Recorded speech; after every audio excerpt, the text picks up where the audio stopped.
রিয়াজ কোথায়? ও ঘরেই আছে, যান।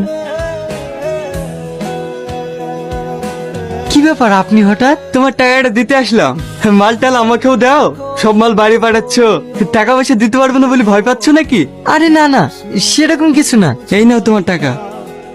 শোনো না, আব্বা বাড়িতে নাই, তুমি একটু বাবু থেকে ঘুরে আসো। আরে বাজারে যেতে হবে না, আমি এক্ষুনি চলে যাব। ছাড়েন তো, আপনি আমাদের বাড়িতে রোজ আসবেন নাকি? তুমি যাও। হঠাৎ করে বাড়িতে?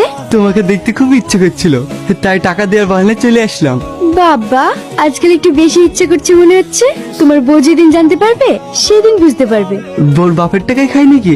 আমি বউকে দেখে ভয় পাই না। আরে আপনাকে টাকা নিয়ে কোনো চিন্তা করতে হবে না, আমি কাল বিকালের মধ্যে আপনাকে টাকা পাঠিয়ে দেবো। শুধু মালটা একটু ভালো দেওয়ার চেষ্টা করবেন, তাহলে হবে। ঠিক আছে ভাই। কি ব্যাপার, এইভাবে হাঁপাচ্ছ কেন? খবর শুনেছিস? কি খবর? আরে কলকাতাতে যাকে আমরা মাল পাঠাতাম সে সব টাকা মেরে দিয়ে পালিয়ে গেছে। সবাই আমাকে ফোন করছে, আমি ফোন করে দেখলাম ফোন সুইচ অফ বলছে। আমি 25 লাখ টাকা পাবো। টাকাগুলো চলে গেলে আমি একদম নিঃস্ব হয়ে যাব। তুমি কি বলছো? আমি তো 30 লাখ টাকা পাবো। কালকে আমাকে পাঠিয়ে টাকা দিতে হবে। তুই একবার ফোন করে দেখ না ভাই। কি হলো, তোমার মন খারাপ কেন? সব শেষ হয়ে গেছে। মানে? আমি যে মহাজনকে মাল পাঠাতাম ও সবারই টাকা মেরে দিতে পালিয়ে গেছে। আমি ওর সঙ্গে 30 লাখ টাকা পাবো। আমাকে কালকে পাঠিয়ে টাকা দিতে হবে। আমি এখন কি করবো কিছু ভেবে পাচ্ছি না। এতগুলো টাকা তুমি এখন কোথায় পাবে? শোনো না, তোমার অ্যাকাউন্টে যে 10 লাখ টাকা রাখা আছে ওটা তুলতে হবে। আর ওই যে বাজারে একটা জায়গা আছে ওটা বিক্রি করতে হবে, না হলে পাঠিয়ে তো টাকা দিতে পারবো না। এই ব্যবসাটা তো চালাতে হবে। তুমি কি বলছো? আমি ওই টাকা দিতে পারবো না। আর ওই জমি তো তুমি আমার ভবিষ্যতের জন্য দিয়েছো, কেন বিক্রি করব? আমি জমি বিক্রি করতে পারবো না। মা, মা, তোমার জামাই কি বলছে দেখো। কি হয়েছে বাপ? ওর মহাজন ওর টাকা মেরে দিয়ে চলে গেছে।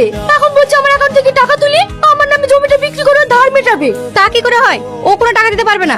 আপনি কি বলছেন? আমার বিপদের সময় এইগুলো তো আমার সম্বল। তুমি তোর ভবিষ্যতের কথা ভেবে দিয়েছো, ওই টাকা জমি কিছুই দেওয়া হবে না। কিন্তু ওইগুলো তো আমার টাকা, আমার নিজের জন্য আমি ওকে দিয়েছি। কিন্তু আমার খারাপ পরিস্থিতিতে তোমার আমি একটা কথা শুনতে চাই না। ওই জমি টাকা কিছুই দেওয়া হবে না। তুমি অন্য কিছু করে ব্যবস্থা করে নাও গা। তোর বাবু যেমনটা কেজে দেগা। সেই তখন থেকে ডাকছি, শুনতে পাচ্ছিনি? মন খারাপ করে বসে আছিস, কি হয়েছে? তোমার কথাই ঠিক ছিল আব্বা। আমি অনেক বড় ভুল করে ফেলেছি। কেন, কি হয়েছে? মহাজন আমার টাকা মেরে দিয়ে চলে গেছে। আমি পাওনাদারদের টাকা দিতে পারছি না। তুহিনার অ্যাকাউন্টে যে টাকা রেখেছিলাম ও আর ওর মা বলছে নাকি সেই টাকা দেবে না। ওটা নাকি ওর ভবিষ্যৎ। আমি এখন কি করব? এতগুলো টাকা আমি কোথায় পাবো? কেন দেবে না? ওগুলো তো তোর টাকা। চল আমি গিয়ে দেখছি।